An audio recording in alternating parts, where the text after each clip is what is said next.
Hello and welcome to this episode of Peake Life. Today we're talking projects. We've got some really big, interesting things going on here in the city of Chesapeake. So here to talk about that with us, Jason Brown from Public Works. Thanks for being here, Jason. Thanks for having me, Liz. Always a pleasure. So lots of cool stuff going on. All right, let's start right off with a very popular one. We're getting a lot of questions about this one, the Mount Pleasant Road widening. What's happening? Yeah, so Mount Pleasant Road is going to be widened, as you had just said, between Route 168, the expressway there, the interchange, moving westward down to the Cooper's Ditch Bridge, and that's that little bridge that crosses what looks like a river, but is actually a stormwater ditch close to Beauregard Drive. Is it really? It's a stormwater ditch. I didn't know that. Very, very cool. It's a feat of engineering. Wow. Feat of engineering, absolutely. But that widening project was actually put on hold. This should have started already, but we had an unfortunate incident with our Centerville Turnpike Bridge back in November that required a serious emergency repair project. Fortunately, that's all taken care of. Centerville Turnpike Bridge is back in action. So we're ready to move forward with the paving there, the widening on Mount Pleasant Road.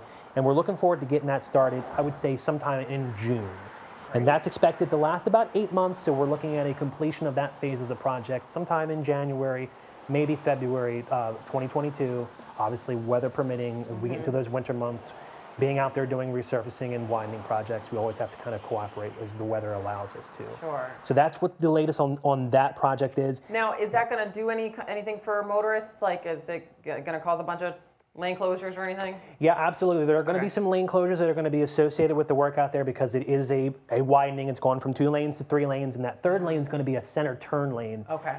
And having that turn lane there through that residential stretch is really going to help allow residents that are coming into and out of the neighborhoods, it's going to give them some storage there to keep traffic moving through the corridor more fluidly. So it's a very, very important improvement. Great. There will be some lane closures, obviously, as we just said. It's probably going to be more single lane closures with flaggers directing traffic as we get deeper into construction.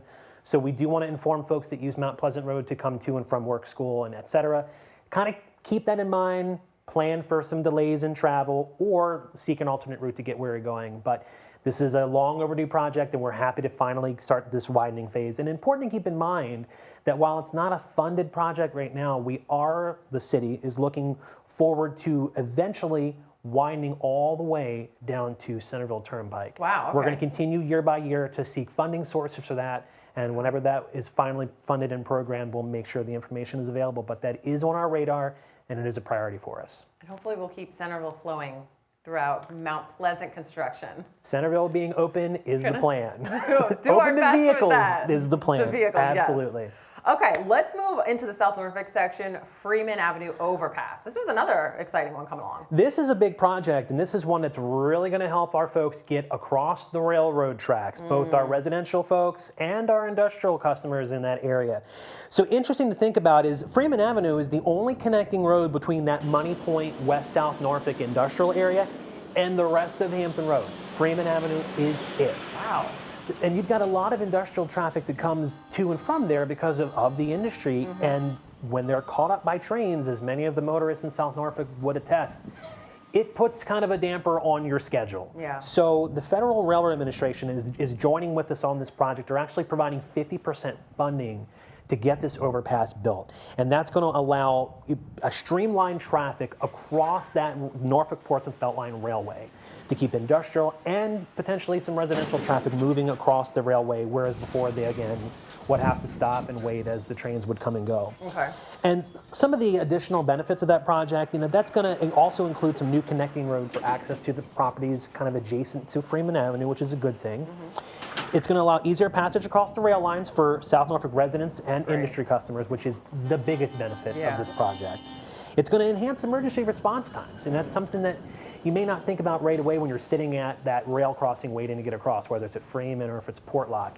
Those emergency vehicles need to get across those tracks too in a hurry to get to folks in need. So giving them a safe and quick passage across the tracks when the time comes is crucial to ensuring public safety. So that's a big reason that we want to make this improvement. Great. It's going to promote economic growth because it's going to allow the increase in capacity of the rail yard and the track there, because it's going to decrease the impact on vehicular traffic. It's going to allow that economy to start growing in that area, which of course is a good thing. That's exciting, yeah. So we are right now, we're working on the environmental document completion. We just had a citizen information meeting and got some great public feedback from our shareholders, our stakeholders rather, in that area. They gave us some important information, some considerations as we move forward. We're expected to get that environmental document completed in the summer. We're going to move into design late 2023, and we're looking to start construction on that sometime in 2024. So not around the corner, but on the horizon, this important overpass is going to become a reality, and we're looking forward to getting that overpass constructed. You know, and before we get away from the railroads, it's important to remind everybody that just like how we tell them with the bridge lifts and how the marine traffic has the right of way, we try really hard to work with the railroads, but at the end of the day, we're kind of at their mercy. Is that right? That's the truth. I mean, we have to think about it in terms of right of way, and the best way to think about this dynamic is that the railroad isn't crossing our road, we're crossing their rail tracks. You know, the railway legislation pre-exists roadway legislation in many cases, and simply put, they were there first, and they have the right of way. So that said, like you said, we do try to work with rail operators to ensure that the schedules line up to where there is, mitigate that impact on motorists as much as possible. But when you have a booming rail terminal like we do in the area, it's inevitable that there are going to be some stoppages. So it behooves us in our urban planning and future planning for the city to look for opportunities like the Freeman Avenue Overpass to find ways to work within the infrastructure that we have to get motorists where they need to go, while also allowing sustainable railway traffic to help that economy there. So those are things that are priorities for us, and we'll continue to explore additional options to keep traffic moving safely across those rail lines as we move forward into the future. That's great. That's great. We're always looking for ways to keep this traffic flowing throughout Chesapeake. All right, back road. So there's a closure coming up on Back Road to do some refiguring. Right, so the Back Road project isn't a city project, but it's important because Mount Pleasant Road, as we've established, is a very busy corridor. Sometimes when the Centerville Bridge is not behaving or out of service, it's even busier than it normally would be. And we've had some folks that were asking us in the neighborhood, what's going on Back Road? They saw some signs, they want to be filled in, so that's what we're here to do. The eastern approach of Back Road. Obviously, Back Road is almost like a loop. It touches into Mount Pleasant in two spots. There's a western approach and an eastern approach. That eastern approach closer to Centerville Turnpike is going to be closed starting June 1 through October of this year because a contractor is going to basically reconfigure and reconstruct that intersection. Right now, it tapers very kind of gradually and narrow down and meets Mount Pleasant Road. They're basically going to reconfigure that to where it comes in almost at a perpendicular angle to Mount Pleasant Road. And there are two properties there that are impacted. I believe the swim club is one of the properties. But for most folks that live off of Back Road in the neighborhood, they're still throughout the entire project going to be able to get to their properties, their residences, have visitors, etc. They'll just have to enter closer to Butts Road Primary at the western approach into the neighborhood. There will be detour signs out there through the project informing folks of how to get where they've got to go.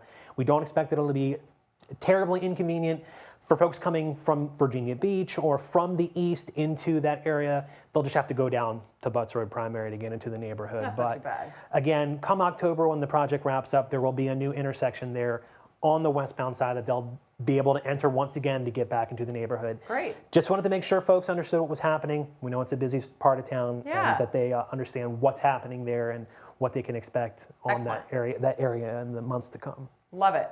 All right, another big one. Oh, have I said that every single time? This is a big one. Elbow Road widening. We just recently did a project, but we're continuing with more. That's right. Elbow. So we are looking to widen Elbow Road from about 3/4 of a mile east of Centerville Turnpike, all the way down to Stumpy Lake, where the Virginia Beach and Chesapeake border is. So our current plan is to widen that to two 12-foot wide lanes with 4-foot paved shoulders. And I know that based on the feedback and some of the data we've seen, we desperately need to widen Elbow Road for safety reasons, for traffic engineering and concerns. Definitely needs to happen.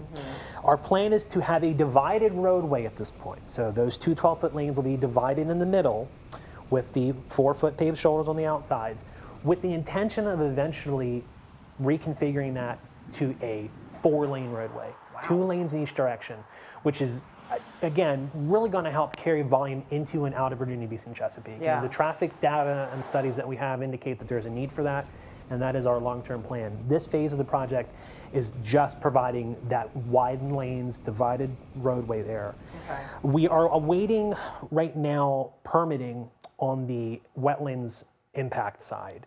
So our ability to get a permit from the Army Corps of Engineers and the DEQ is going to drive the scope of the project as to whether we're able to do divided lanes or we'll have to reconfigure that into a non-divided widened roadway. We're actually in the process of working with the Army Corps of Engineers and the DEQ right now to determine our eligibility for the permitting. And once a decision has been made on if we receive the permit or we need to make modifications to the project or any other option that needs to happen for us to press forward, we'll make sure we communicate that, and there may even be another venue for some public feedback based on some of the changes we may need to make. Okay. We'll put that information out as soon as we get it. But for now, as of today, we are pressing ahead in planning to widen that road as a divided roadway with the future plans to have a 4-lane roadway, 2 lanes in each direction, all the way basically from Centerville Turnpike to the Virginia Beach border. Okay. And that is, again, a sorely needed project to help carry increasing volumes of traffic to and from Chesapeake and Virginia Beach. We're expecting to have final design complete in late 2022, and construction is projected to begin in early 2023 for that project. We're also going to do some stormwater ditch improvements along. Obviously, if you've driven down Elbow Road, you've kind of looked out your window and seen those important stormwater ditches. There'll be improvements with those ditches because they'll need to be relocated based on how we widen the roadway. So we'll obviously improve the stormwater infrastructure there as well, which is equally as important, if not more important.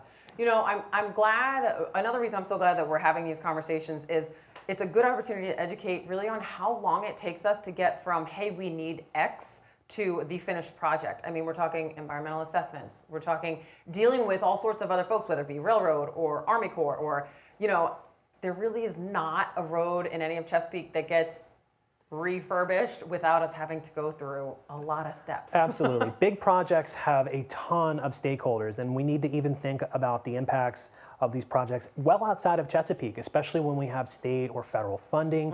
We need to think about the share and stakeholders in those respective arenas and how this project impacts them. And obviously important things like our environment. When we have the Corps of Engineers and DEQ coming in, we need to think about all the ramifications of a project and ensure that we're doing it the right way, to ensure that it's sustainable, that it's environmentally friendly, that it's equitable.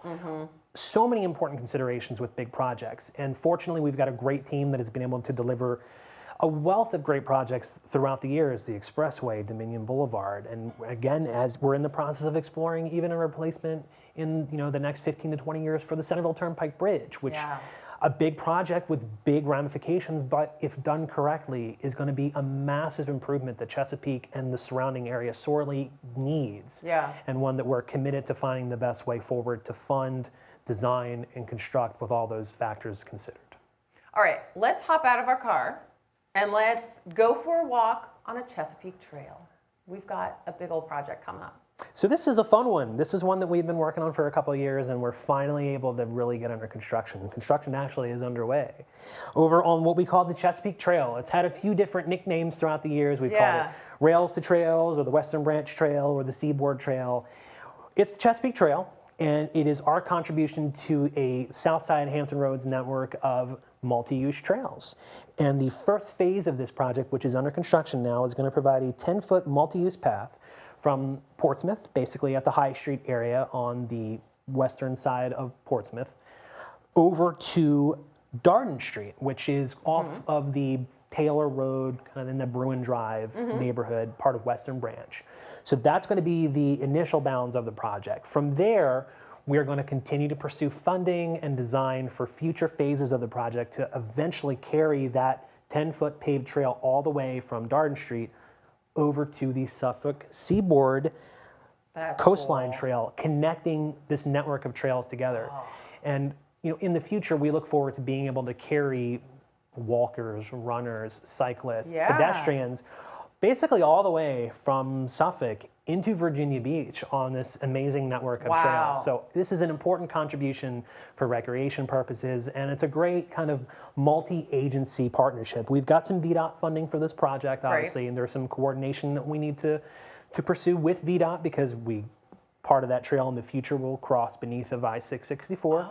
and it's going to cross an active rail line. So there are some important safety and right-of-way considerations for future phases, and we will literally cross those tracks when we get to them. But for now, the first phase of the project, we're glad it's underway. 10-foot trail from Portsmouth City Line to Dordon Street, and we're expecting to have that construction complete probably midsummer of this year. Ooh. Yeah. I'm going to start working out now so that I can manage that walk. I think it's a great idea. I'm excited. But you have to walk from City Hall to Western Branch.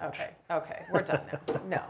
Okay, Jason, thank you so much. This is really good information, and I want to make sure we bring you back regularly because you guys have a lot of stuff going on. How can people stay up to date with all these projects? The best way to find information about these projects and the wealth of public works information, whether it's trash and recycling projects, street resurfacing, you name it. If it's public works, it's on our website, cityofchesapeake.net/publicworks. If you're looking for project-specific information, we've got a cool short link to shorten that really long URL. We love a short link. It's bit.ly/peake, P-E-A-K-E, PW projects.